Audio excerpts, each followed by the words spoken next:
Hello everyone and welcome back to my Bold and Beautiful 29 YouTube channel. I hope you guys are having a wonderful day. Before we start, please hit the subscribe button and give this video a thumbs up. Taylor begins to get suspicious of Ridge and Brooke involvement in Italy. Taylor decided while Ridge was in Italy to start planning the marriage. Of course, Ridge did tell her that she could set a date and everything was over to her. Ridge looked like he was about to tell Taylor the verity about Italy. Kelly walked by and started gushing about the forthcoming marriage. Ridge to start to tell Taylor the verity once Kelly leaves the room. It seems that Taylor has been doing a lot of allowing while Ridge was in Italy with Brooke. Taylor tells him that Brooke's future is end with Ridge.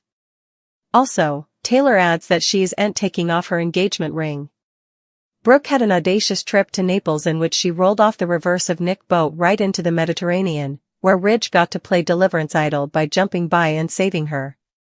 He declared he'd always loved her and all was right in Brooke's fortune-filled world. But Nick is about to give up. No way, no style. While Katie and Donna drink their family back, Nick can't stay down. After Katie and Donna leave them alone, Nick lashes out the ring that they had in Italy and no way got to slip on Brooke's cutlet. Brooke doesn't relatively know what to say. She's flattered by Nick's attention, but Ridge saved her, which means he has to be jilting Taylor as they speak, right? There's no way he can return home and forget all the moments they participated in Italy.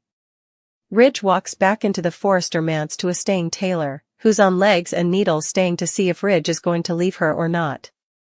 She has to project that air of confidence Ridge seems to love so much, indeed though it's as phony as can be. As Taylor blathers on about how they need to plan their big marriage, Ridge knows he's going to have to be honest with his fiancée.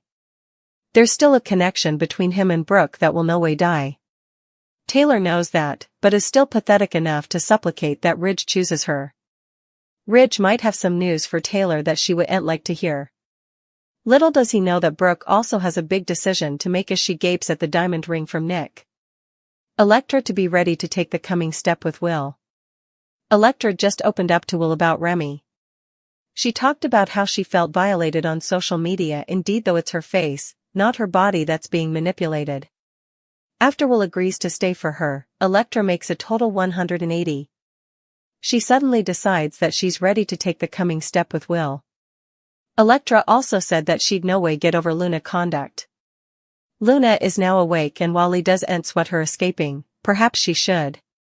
Luna heard Lee talking to Sheila about weaning her off the morphine. Also, Luna was featuring about Will each over again. Luna managed to slip out undetected and do some damage. It affect Will and Electra's first night together. Luna gaslight Electra, especially since everyone thinks she's dead. Electra tries to explain effects to Will. Nick proposes to Brooke. Kelly makes it hard for Ridge to tell Taylor the verity. At Forrester Creations, Donna Logan and Katie reunite with Eric, Ridge, and Brooke. The golden credits Ridge was saving her life. She flashes back to him promising to make this right. Eric asks Katie about Liam fake excrescence. Brooke says Grace will have to pay the consequences and Bill won't show any mercy. Still, she's thankful that Liam is going to be around for his children. Ridge gets a textbook and he has to leave. Brooke suppositions who it is. After Ridge leaves, Katie and Donna try to get Brooke to open up. Eric says that Ridge feels like he owes Taylor. The Golden said that she and Ridge participated a magical moment in Naples. As Eric, Donna, and Katie gush over work, Brooke is lost in study. Eric tells Brooke that Ridge needs further time to accept that she's the bone. Eric and Donna exit, leaving Brooke and Katie alone. Nick interrupts. He wanted to check on Brooke. He also wants to clear many effects up. Katie exits, but not before saying it's a good thing Ridge was there to save her. There's an awkward silence. Nick is devastated over the accident. Nick comes closer and grabs her hands. Nick said he came to the sanitarium, indeed though he didn't visit her. He didn't want to produce a scene. The shipman needs to leave LA. Brooke says he doesn't have to leave and Ridge isn't there. Nick says Ridge is formally back with Taylor. Nick had commodity special planned for the boat trip. The Golden asks what it was he'd planned. The man pulls out a ring box and shows her a diamond ring. I was planning on putting this on your cutlet. This is end over for us because I love you, Brooke. The Golden says she loves him, too. Taylor home stretches Kelly's hair and asks what they should do moment. She asks about her grandpa. Kelly wants to draw a picture of the Tridge marriage. Taylor says they can draw a picture of it right now. Taylor mentions that Ridge seems surprised. She can't stay to start their lives together.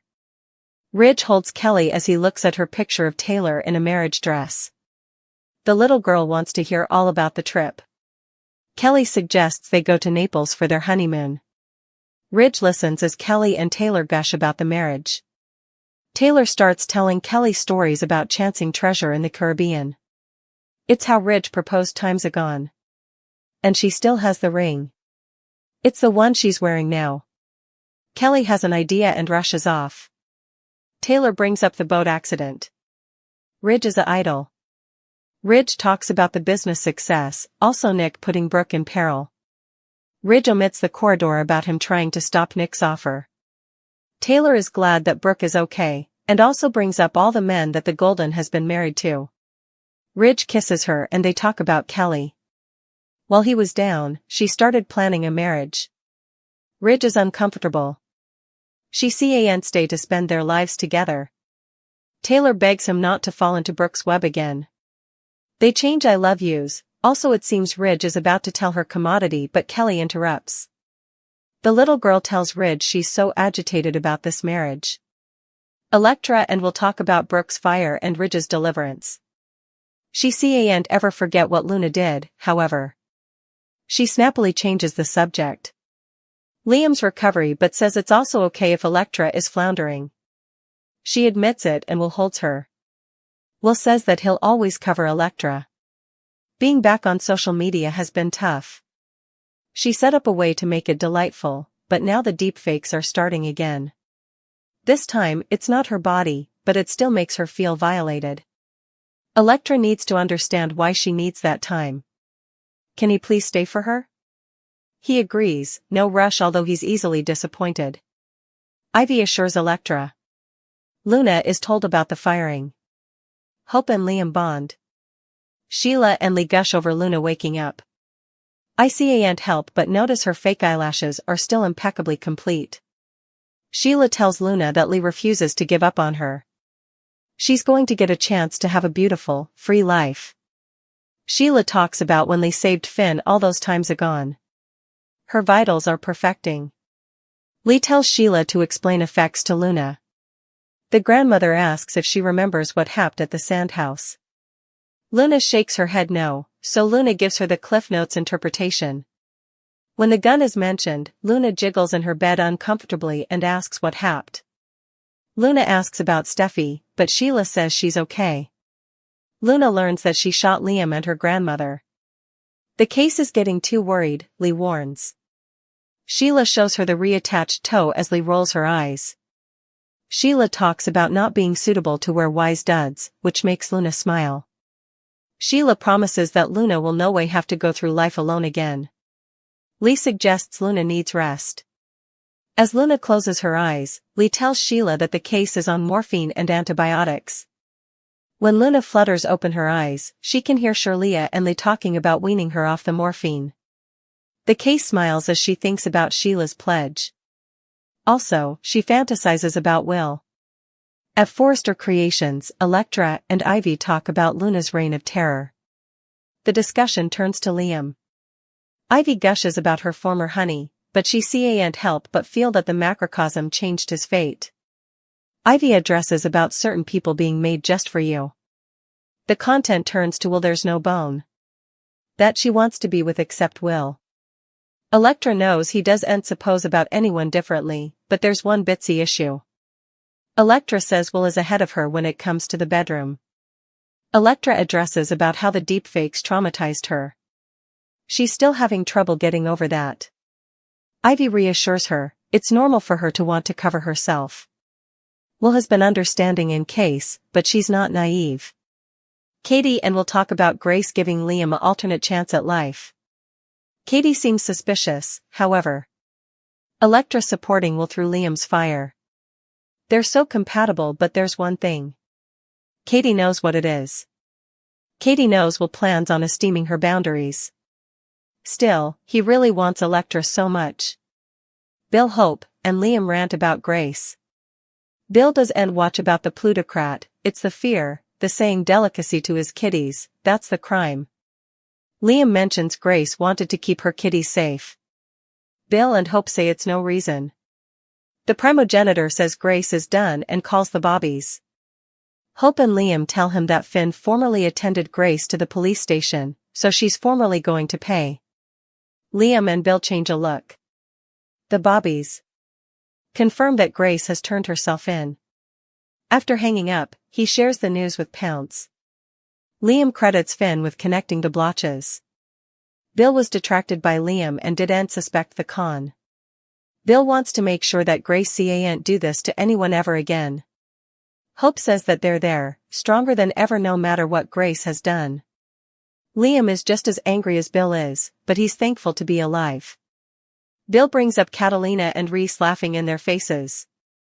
Liam feels gratefulness right now. Bill agrees and they partake a gladdening grasp. Liam looks at Hope while he's hugging Bill, also winks. After Bill leaves, Hope and Liam talk. They end up participating in grasp.